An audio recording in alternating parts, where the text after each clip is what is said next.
تزادستان پر گہرے بادل چھائے ہوئے ہیں اور بقول فیض احمد فیض داغ داغ اجالا ہے۔ حالات کے تیور پڑھیں تو صاف لگ رہا ہے کہ مقتدرہ اور تحریک انصاف کے درمیان اگر کبھی مفاہمت پر ہلچل ہوئی بھی تھی تو اب وہ کوششیں دم توڑ چکی ہیں۔ مقتدرہ اور اس کے ساتھ شریک بڑی جماعت کو کوئی فوری خطرہ نظر نہیں آ رہا۔ وہ کوئی سیاسی بیانیہ بنائے بغیر صرف اور صرف معاشی ترقی پر فوکس کر رہے ہیں اور ان کا خیال ہے کہ اگر اس حوالے سے کامیابی ملی تو اسے ہی بیانی کے طور پر پیش کیا جائے گا۔ یہی وجہ ہے کہ کابینہ کی ساخت بھی سیاسی نہیں بلکہ پروفیشنل اور ٹیکنوکریٹ ہے۔ سب سے اہم وفاقی وزیر احمد چیمہ ہیں جو بیوروکریٹ ہیں لیکن شہباز شریف کا ساتھ دینے کی وجہ سے لمبی سزا بھگت چکے ہیں۔ وہ اچھے مینیجر ہوں گے مگر انہوں نے نہ سیاست کا ذائقہ چکھا ہے نہ ہی انہوں نے آئندہ کبھی حلقے کی سیاست کرنی ہے۔ محسن نقوی، مصدق ملک اور اعظم نصیر تارڑ ایوان بالا کے رکن ہیں، گویا روزمرہ کی سیاست سے دور ہیں۔ عطا اللہ تارڑ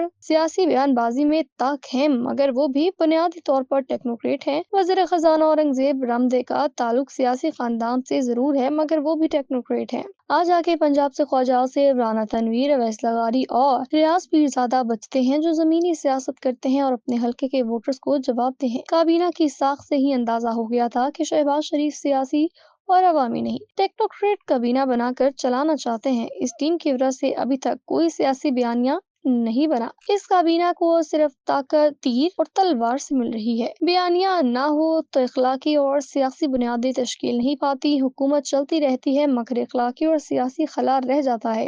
اب بھی ایسا ہی ہے، اسی لیے اجالا داغ داغ ہے۔ پڑوسی ملک بھارت میں انتخابات کے بعد پارلیمان کی کارروائی دیکھیں تو یہاں اور وہاں کی جمہوریت میں آزادیوں کا فرق صاف نظر آ جاتا ہے۔ امریکی انتخابات میں جس طرح ٹرمپ اور بائیڈن کا مباحثہ ہوا اور پھر اس کے حوالے سے بائیڈن پر جو تنقید ہو رہی ہے اس سے بہت کچھ سیکھا جا سکتا ہے۔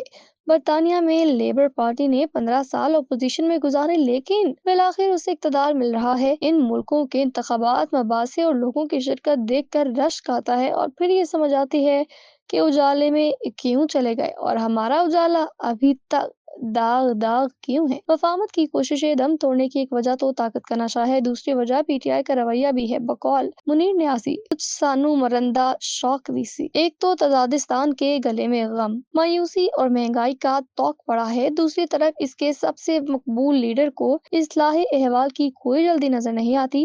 تحریک انصاف کی لیڈرشپ کا خیال ہے کہ جتنا وقت گزرے گا حکومت اور معیشت اتنی ہی کمزور ہوتی چلی جائے گی۔ ان کی سوچ یہ ہے کہ بین الاقوامی دباؤ، مہنگائی اور بے چینی بالآخر تحریک انصاف کا راستہ ہموار کر دے گی اور حکومت ان کی جھولی میں آ گرے گی۔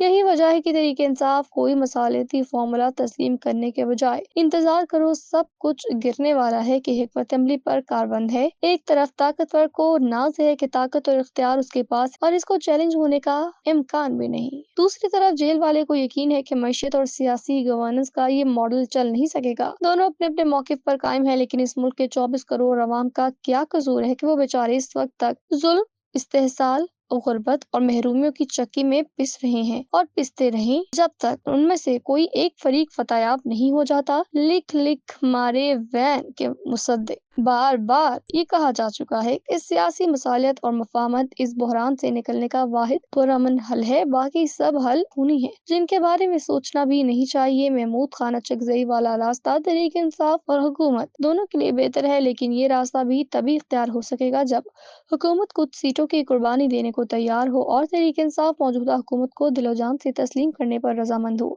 بظاہر اس حوالے سے کوئی پیش رفت نظر نہیں آتی۔ تحریک انصاف نے ایک زبردست چال ضرور چلی ہے۔ آپریشن عزم استحکام کی مخالفت کر کے انہوں نے حکومت اور مقتدرہ کے پیٹ کے نازک حصے پر ضرب لگائی ہے۔ تحریک انصاف جائز طور پر سمجھتی ہے کہ کے پی میں اس کی حکومت کے ہوتے ہوئے اس کی مرضی کے بغیر آپریشن نہیں ہو سکتا، دوسرا پی ٹی آئی آپریشن کے خلاف عوامی جذبات کا ہدف بھی نہیں بننا چاہتی۔ تحریک انصاف کا خیال ہے آپریشن کے معاملے میں حکومت اور مقتدرہ کو لچک دکھانا پڑے گی بلکہ جھکنا پڑے گا، دیکھیں ایسا ہو پاتا ہے یا نہیں۔ افغانستان کے ساتھ تعلقات کا معاملہ بھی گمبھیر ہوتا جا رہا ہے۔ ایک طرف افغانستان کے اندر پاکستانی طالبان پر حملے کی تیاری ہو رہی ہے تو دوسری طرف افغانستان سے سڑک گزر کر وسطی ایشیا تک جانے کے منصوبے کو قطر میں زیر بحث لایا ہے۔ میری ناقص رائے میں افغانستان سے تجارتی روٹ بخصوص وسطی ایشیا تک زمینی راستے کا کھلنا بالآخر افغان سوچ کو بدل دے گا۔ جنگ شاید اتنی فائدہ مند نہ ہو جتنا یہ تجارتی روٹ ہوگا۔ پاکستانی طالبان کی حمایت میں مولانا فضل الرحمان اور عمران خان کی سوچ ایک پیج پر نظر آ رہی ہے، گویا گویا پختونخوا کی غالب اکثریت اس وقت پاکستانی طالبان سے جنگ کے خلاف رائے دے گی۔ ایسے میں جب تک رائے عامہ ہموار نہیں ہوتی، سیاسی مصالحت نہیں ہوتی اور اس وقت تک افغانستان کے اندر گھس کر کوئی بھی آپریشن کرنا فائدہ مند نہیں ہوگا۔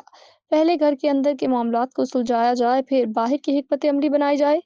تضادستان سے تضاد ختم کرنے، اندھیرے کو اجالے میں بدلنے اور اجالے سے داغوں کو مٹانے کا واحد راستہ آئینی اور جمہوری روش ہے۔ جتنی جلدی سب ادارے اور سیاسی جماعتیں اس آسان راستے کو دل و جان سے مان لیں گی، اتنی جلدی ہی ملک و قوم کی تقدیر سنور سکتی ہے، وگرنہ اناؤں کی جنگ جاری رہی، ایک دوسرے کے گرنے کا انتظار رہا تو تضادستان ٹھوکریں ہی کھاتا۔